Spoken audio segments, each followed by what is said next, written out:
Hi ladies! Today I'm going to talk about how to use the rounded sewing patterns that I have available in my Etsy shop. I'll just be demonstrating the method that I use to sew pads, and for that you'll only need to print the PDFs labeled sewing line and core.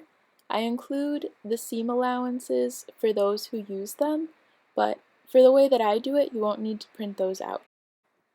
Go ahead and print 2 copies of the sewing line and 2 copies of the core. They should look like these, and make sure to measure the 1-inch box so that you know the scale is correct. If you can see through the pages, you can just overlap them and tape them to align the half circles, but if you're having trouble and want to make sure that it's right, you can just trim off the bottom of one of the pages and then you can line them up. Go ahead and tape them. After you decide which shape you want to use, it can be helpful to use a highlighter just to highlight the line that you need to cut out or trace.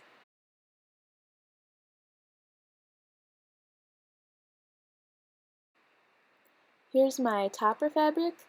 I'm just loosely cutting around the outline of the sewing line. Doesn't have to be perfect or anything. And for my absorbent core, I'm just using 1 layer of bamboo terry.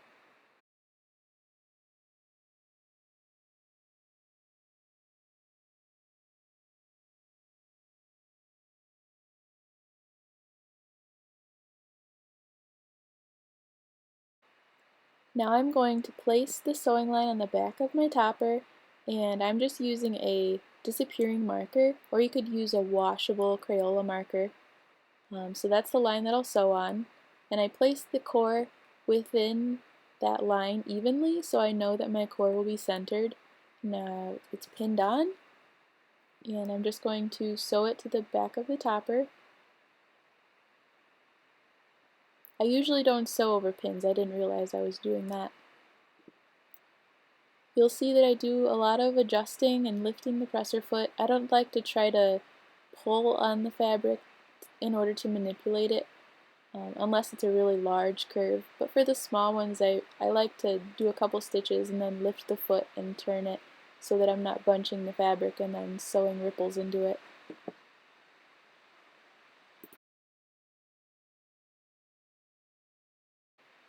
So the core is sewn on, and we're going to place the right sides together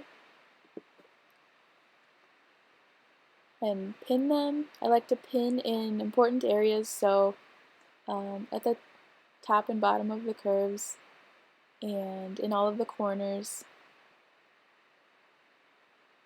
Use as many pins as you need. And you can use the sewing pattern to mark where you need to start and stop your sewing line. At the start of your sewing line, backstitch to make sure that it'll be nice and secure when you're turning your pad out. I just go really slow and lift the presser foot and adjust as much as I need to, especially around those smaller curves. I take my time. And I'll also shorten the stitch length if it's not quite right when I get to a corner. I'm kind of using my left hand to firmly press down on the pad to make sure all the layers are sticking together and not sliding around. I'm going to use my pinking shears to trim around the edge of the pad just to get rid of all the bulk, and then that also helps when you're turning your pad out. If there's less seam allowance, there's less to pull through that tiny delicate hole.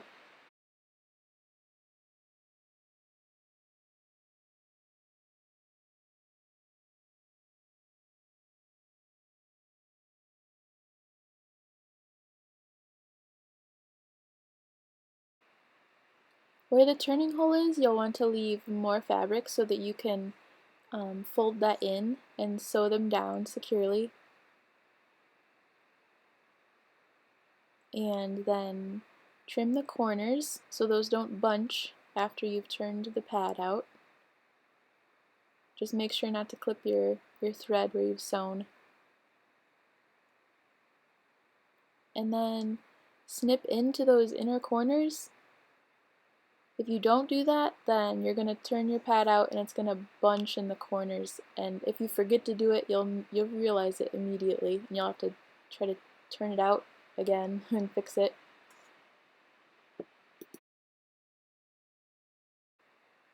I like to use a knitting needle to gently poke out all the seams and corners.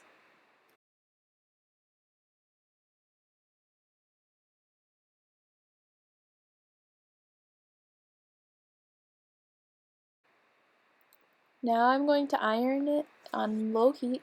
This step is important to me because however your pad looks before you top stitch it is how it's going to look forever. So I like to make sure that the turning hole is looking good before I sew it down, because there's no turning back after you've sewn it down. When I'm top stitching, I have a certain landmark on my walking foot that I'm always aiming the edge of my pad at, and it doesn't have to be any particular spot, just something that you are always aiming the edge to so that it stays consistent.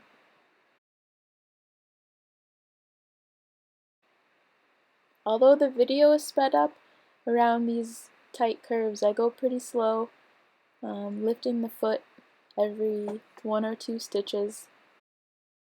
On the pattern, I don't have a marking for snap placement. I always just fold the wings over on the finished pad and figure out where the snaps need to be, where I'll want them when it's snapped. As I'm poking the hole through the top wing, it also marks on the bottom one, so that makes it easy to poke both holes through. After you get your snaps on, then it's finished. Let me know if you have any questions about something you've seen, or if you're having trouble with certain steps. The Versodile Facebook group is a good resource, or the Facebook group for sewing cloth menstrual pads. If this has been helpful, then subscribe and there will be more videos in the future. Thanks!